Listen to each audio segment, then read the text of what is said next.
अस्सलाम वालेकुम स्टूडेंट्स, कैसे हैं आप सब लोग। उम्मीद है सब ठीक ठाक होंगे। स्टूडेंट्स, आज मैं आप लोगों के लिए जो वीडियो लेकर आई हूँ वो एक बहुत इम्पॉर्टेंट वीडियो है, क्योंकि ये जो टॉपिक है ये बहुत सारे बच्चों को क्लियर नहीं होता, इसकी समझ नहीं आती, जिस वजह से मैंने सोचा कि इसके ऊपर एक छोटी सी वीडियो बनाई जाए। हमारे पास क्वेश्चन ये है, मैंने इसकी हेडिंग दी है important questions of geometry. Question ये है कि what are corresponding alternate interior and vertical angles. ये कौन से एंगल्स होते हैं, कैसे पता चलता है। तो इसके ऊपर मैंने एक छोटी सी आज आप लोगों के लिए वीडियो बनाई है, ताकि आप लोग इसको अच्छे तरीके से अंडरस्टैंड कर सकें। जब आपको ये बात समझ आ जाएगी तो उसके बाद आपके पास ये क्वेश्चंस करना बिल्कुल भी मुश्किल नहीं होता। ये बहुत इजीली फिर क्वेश्चंस जो है वो सॉल्व हो जाते हैं। सिर्फ आपको लोकेट करना होता है कि कहाँ पर ये एंगल्स कैसे एग्जिस्ट कर रहे हैं। तो हमने बस इनकी सोल्यूशन सिर्फ चेक करना है कि ये किस तरह से हमने इनको प्लेसिंग इनकी कैसे होती है। So let's start. ये मैंने एक सिंपल सी डायग्राम बनाई है ताकि मैं आप लोगों को इसके ऊपर से एक्सप्लेन कर सकूं।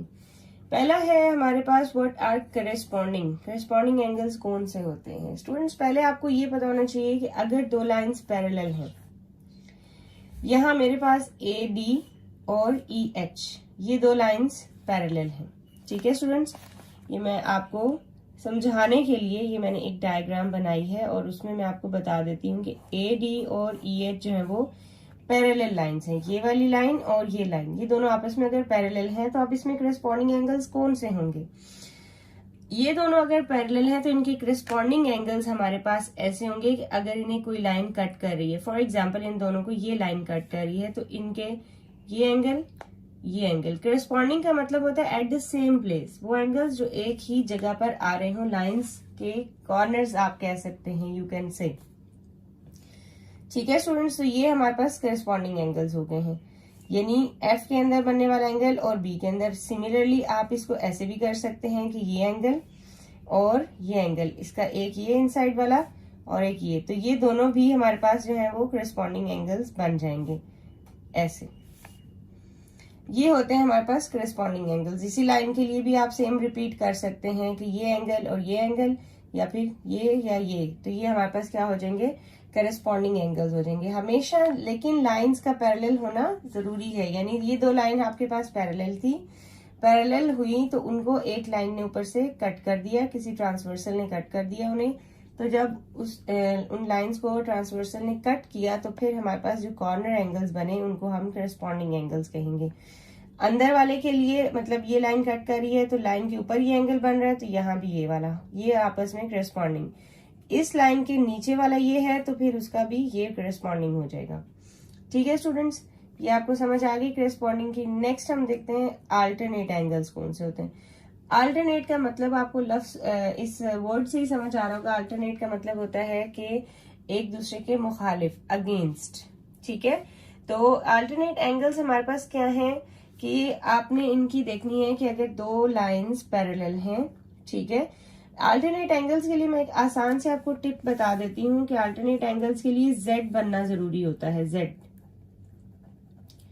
अल्टरनेट एंगल्स हैं तो उसके लिए आपके पास जेड बनना चाहिए, जेड इन एनी शेप। ठीक है स्टूडेंट्स, जैसे आप देख रहे हैं कि जेड के ये दो कॉर्नर्स होते हैं तो इधर अल्टरनेट एंगल्स बनते हैं। तो इसी तरह से हम यहाँ भी अब देखेंगे कि यहाँ हमारे पास जेड कहाँ बन रहा है। कहीं पे भी आप देख सकते हैं, फॉर एग्जाम्पल इसके ऊपर मैंने आपको करस्पॉन्डिंग दिखाया, तो आप यहाँ चेक कर सकते हैं कि आपके पास जेड कैसे बन रहा है।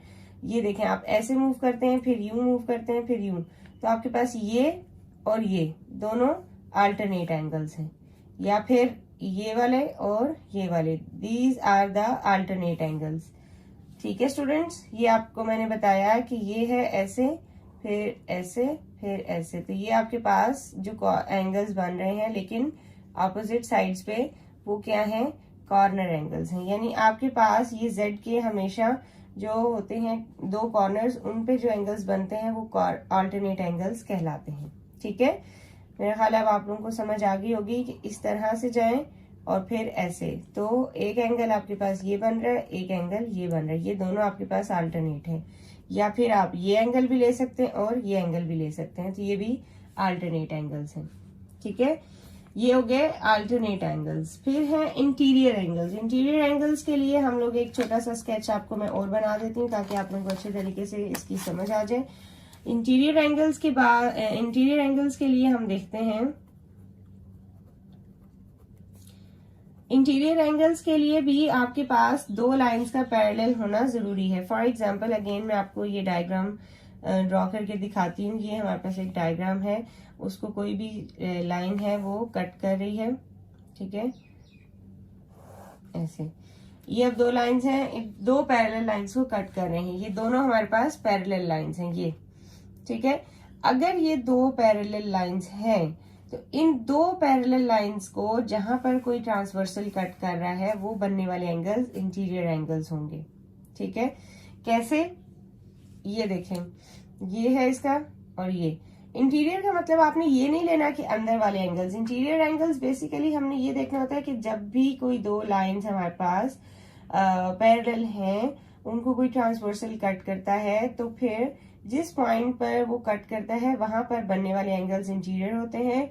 और फिर हमने अगर कोई भी रिलेशन प्रूव करना हो कि वो 180 के इक्वल है या इस तरह, तो फिर हम हमेशा यही पॉइंट्स लेते हैं इंटीरियर एंगल्स के लिए। तो अगर हमने प्रूव करना हो कि ये दोनों इंटीरियर एंगल्स 180 के इक्वल हैं इन दोनों पैरेलल लाइंस के लिए, तो हम इन दोनों को ऐड करेंगे।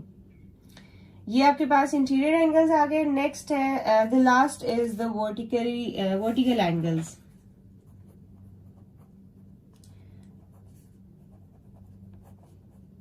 वर्टिकल एंगल्स या वर्टिकली ऑपोजिट एंगल्स भी कह सकते हैं आप।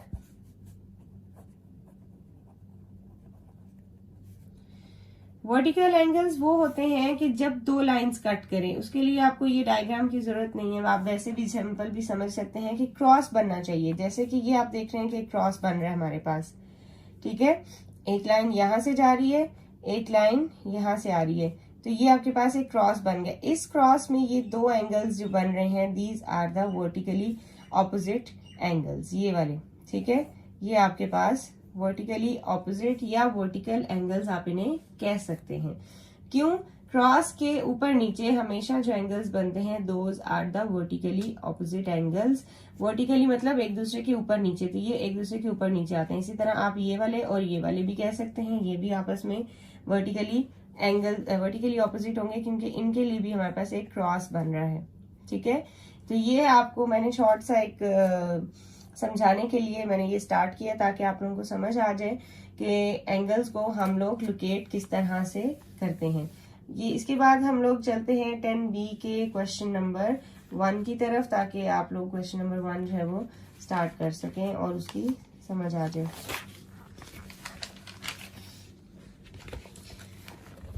जी स्टूडेंट्स, ये देखें 10B का क्वेश्चन नंबर 1 है। ये मैंने आपके लिए पहले ही लिख के रखा है। इसको अब हम सॉल्व करते हैं, चेक करते हैं कि हमने इसको किस तरह से सॉल्व करना है। तो स्टूडेंट्स ये देखें, इसमें क्या कह रहे हैं कि in the figure A B is parallel to C D. जैसे मैंने आपको अभी पहले समझाया है उस तरह से आपने देख के यहाँ पर सब एंगल्स लोकेट करने हैं। इस फिगर में वो कह रहे हैं ये दो लाइंस पैरेलल हैं, ए बी और सी डी। ये दोनों लाइंस आपस में क्या हैं? पैरेलल है। तो हमने क्या लिस्ट करना है? List down two pairs of equal corresponding angles. Two pairs हमने बताने हैं जो उसमें इक्वल हैं और करस्पॉन्डिंग एंगल्स हैं। तो स्टूडेंट्स मैंने अभी आप लोगों को बताया कि करस्पॉन्डिंग एंगल्स कौन से होते हैं, तो आपने फिर इसमें उस हिसाब से चेक करते जाना है ताकि आप लोगों को पता चल जाए कि कौन से इक्वल करस्पॉन्डिंग एंगल्स हैं, ठीक है। तो अब हम एक तरफ से स्टार्ट करते हैं, चाहे आप इधर से करें इधर से, जो भी है। मैं आपको इसके तकरीबन जितने भी करस्पॉन्डिंग एंगल्स हैं वो मैं आपको यहाँ बता दूंगी, लेकिन उन्होंने क्योंकि आपसे 2 पेयर्स कहे हैं तो आप उसमें से कोई भी 2 पेयर्स लिख सकते हैं, ठीक है।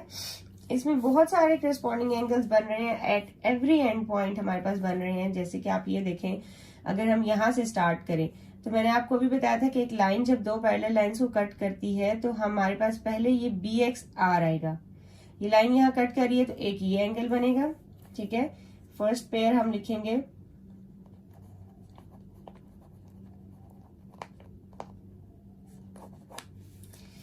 फर्स्ट पेयर हमारे पास क्या बन रहा है? BXR।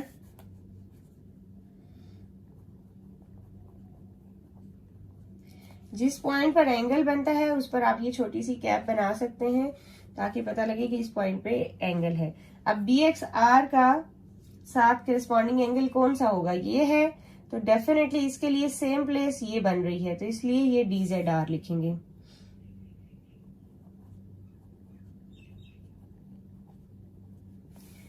ठीक है स्टूडेंट्स, उसके बाद नेक्स्ट देखते हैं।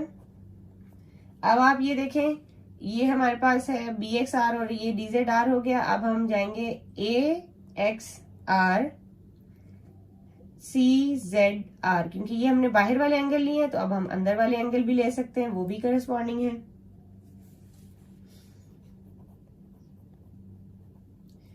ए X R and C Z R, ये देखें A X R C Z R, तो ये एंगल ये भी करस्पॉन्डिंग हो गए हमारे पास। फिर उसके बाद A X S C Z S, नीचे की तरफ आएंगे हम, A X S C Z S, ठीक है। एक्स पॉइंट पे ही एंगल और जेड पॉइंट पे ही जो एंगल बन रहे थे, लेकिन उनकी डायरेक्शंस नीचे की तरफ हैं। ए एक्स एस यानी ये एंगल और सी जेड एस ये एंगल, ठीक है। फिर उसके बाद हम इस तरफ से मूव कर जाते हैं, बी एक्स एस और डी जेड एस। इसके लिए ये हमारे पास है B X S D Z S.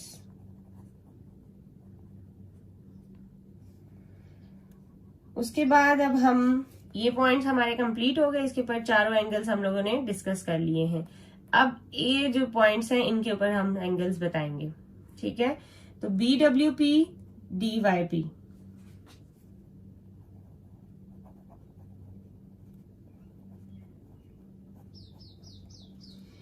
B W P D Y P, और अब ए वाली साइड से जाएंगे, A W P C Y P,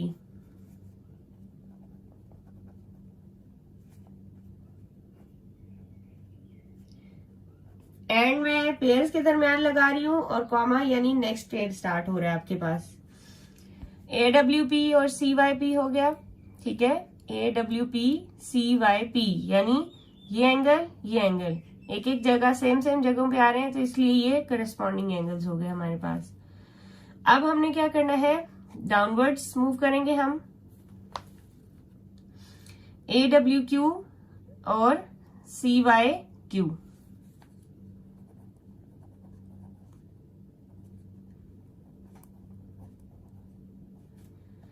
A W Q और सी वाई क्यू। और इसी तरह नीचे की तरफ हम बी से भी मूव करके आ जाते हैं, B W Q and D Y Q, क्योंकि ये वाले एंगल्स भी और ये वाले एंगल्स भी, ठीक है स्टूडेंट्स। अब मेरा ख्याल है आप लोगों को इस चीज की अच्छे तरीके से समझ आ गई होगी कि करस्पॉन्डिंग एंगल्स हमने किस तरह से फाइंड करने हैं। ये आपके पास इसमें कंप्लीट हो गया, लेकिन मैंने आपको पहले भी बताया कि इसमें उन्होंने 2 पेयर्स कहे हैं, तो आप इनमें से कोई से भी 2 पेयर्स अगर लिखते हैं तो आपका आंसर करेक्ट होगा। ये सारे लिखने की जरूरत नहीं, टेक्स टू मच टाइम, लेकिन आपको समझाने के लिए मैंने इसके सारे करस्पॉन्डिंग एंगल। अब हम इसका सेकंड पार्ट देखते हैं, list 2 pairs of equal alternate angles. अब हमने इक्वल अल्टरनेट एंगल्स देखने हैं। इसी डायग्राम में हम दोबारा से अब इसमें इक्वल अल्टरनेट एंगल्स चेक करते हैं। अल्टरनेट एंगल्स मैंने स्टूडेंट्स आपको बताया कि जब कोई लाइन 2 पैरेलल लाइंस को कट करती है तो उसमें अपोजिट प्लेसेस पर हमारे पास जो एंगल्स बनते हैं वो अल्टरनेट एंगल्स होते हैं। और इक्वल इसलिए कह रहे हैं क्योंकि पैरेलल लाइंस हैं तो वो सेम एंगल्स बनेंगे, एक ही अमाउंट के एंगल्स होंगे। तो फॉर एग्जाम्पल ये आपके पास है और ये दोनों आपके पास इक्वल अल्टरनेट एंगल्स बन रहे हैं, ठीक है। 2 पेयर्स आपने बताने हैं इसमें, आपके पास ये दोनों भी इक्वल अल्टरनेट हैं और उसके बाद ये दोनों भी इक्वल अल्टरनेट्स हैं, sorry this one and this one, ठीक है। तो अब हम लिखते हैं इसमें हमारे पास इक्वल अल्टरनेट एंगल्स कौन से आ रहे हैं। सबसे पहले है हमारे पास A X S and D Z R, A X S ये है हमारे पास ए एक्स एस और D Z R, D Z और आर, तो ये एंगल हमारे पास हो गए, ठीक है। उसके बाद है BXS, BXS, यहां से आप नीचे आएंगे तो ये आपके पास एक एंगल बनेगा, और CZR ये एंगल बनेगा। इसके लिए आपके पास ये अल्टरनेट एंगल्स है। ये मैं डबल लाइन लगा देती हूँ ताकि आप लोगों को पता लगे कि ये इसके साथ है और ये सिंगल सिंगल आपस में अल्टरनेट है। तो अब हम लिखेंगे BXS एंड CZR, ठीक है।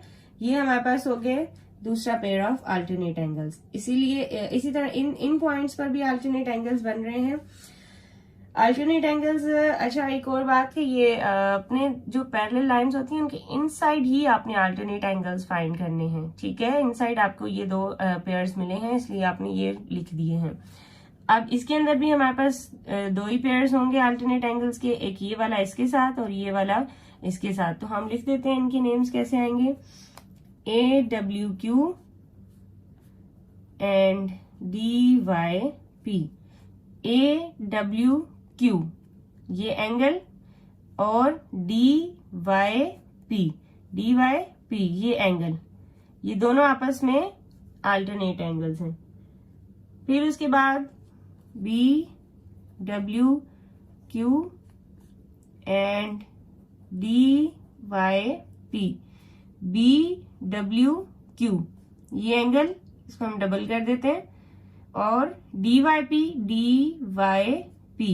आपके पास ये वाला एंगल था, और फिर उसके बाद नेक्स्ट आपके पास DYP आ गया। AWQ एंड DYP ये आपके पास था और ये आ गया, ठीक है। उसके बाद आपने BWQ and CYP, here it's a small mistake CYP, because आपने इस साइड से अब एंगल चेक करना है।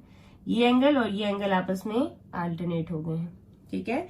इसमें से भी आप कोई से दो पेयर्स लिख सकते हैं, सारे लिखने की जरूरत नहीं है, आपको समझाने के लिए मैंने ये सारे लिखे। अब हम पार्ट नंबर 3 को देखते हैं। 2 parts of interior angles which are supplementary। अब हमने ये देखना है कि इसमें सप्लीमेंट्री एंगल्स कैसे बनेंगे। अगर दो इंटीरियर एंगल्स के आप चेक करें जहां जहां सप्लीमेंट्री एंगल्स हैं, ठीक है स्टूडेंट्स। तो मैंने आपको पहले बताया है कि जब दो लाइंस हमारे पास पैरेलल हों, ठीक है, तो हमारे पास क्या होता है कि उन दो पैरेलल लाइंस के साथ जहां लाइन कट करती है वो बनने वाले एंगल्स हमेशा सप्लीमेंट्री इंटीरियर एंगल्स होते हैं। तो इसलिए AXS ये वाला एंगल और CZR ये वाला एंगल्स, ये दो हमारे पास पेयर होगा जिनको हम ऐड करेंगे तो सप्लीमेंट्री। और सप्लीमेंट्री का मतलब क्या होता है, सप्लीमेंट्री का मतलब होता है इक्वल टू 180। अगर ऐड करें तो इक्वल टू 180 आंसर आ जाए। तो हम ये पेयर लिखते हैं पहले, AXS एंड CZR, एक ये पेयर हमारे पास हो गया। उसके बाद इसी तरह हम लोग लिखेंगे BXS बाहर वाली साइड पे भी, ठीक है, BXS एंड DZR, यानी ये एंगल और ये एंगल, ये भी हमारे पास इंटीरियर एंगल्स हैं, दो लाइंस पैरेलल हैं, उनके दरमियान बन रहे हैं, तो ये भी हमारे पास सप्लीमेंट्री इंटीरियर एंगल्स का हो जाएगा आंसर। फिर AWQ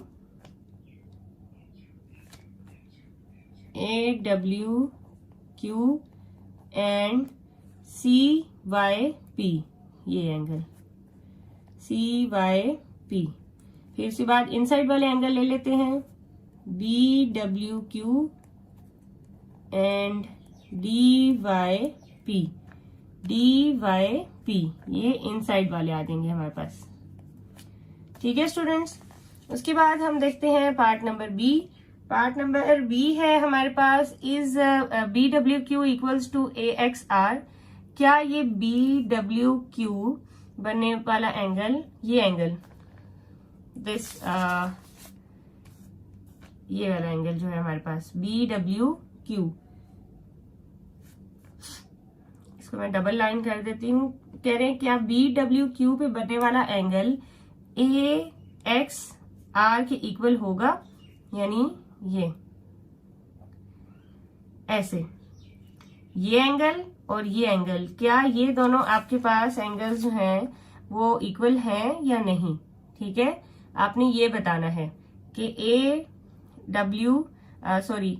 BWQ ये एंगल और AXR ये एंगल, ये दो मैंने डबल डबल लाइन की हैं, क्या ये दोनों इक्वल हैं, ये हमने बताना है।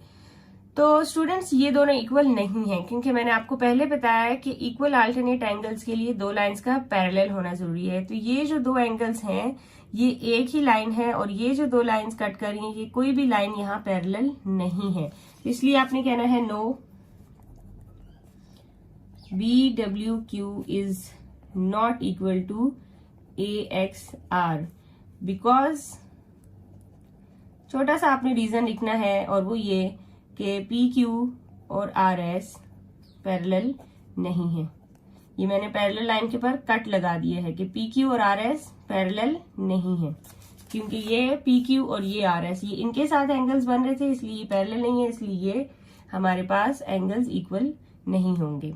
ठीक है, नेक्स्ट है हमारे पास, is the sum of DYP and CZR equal to 180। DYP and CZR, DYP और CZR हम चेक करते हैं कहाँ बन रहे हैं। DYP और CZR, DYP कैसे बनेगा हमारे पास, ये एंगल बनेगा। हम इसकी दोबारा डायग्राम थोड़ी बना लेते हैं ताकि आप लोगों को अच्छे से समझ आ जाए। सिर्फ वही पॉइंट्स मैं लोकेट कर देती हूँ, sorry for this rough diagram. ये पॉइंट है DYP और उसके बाद CZR, CZR।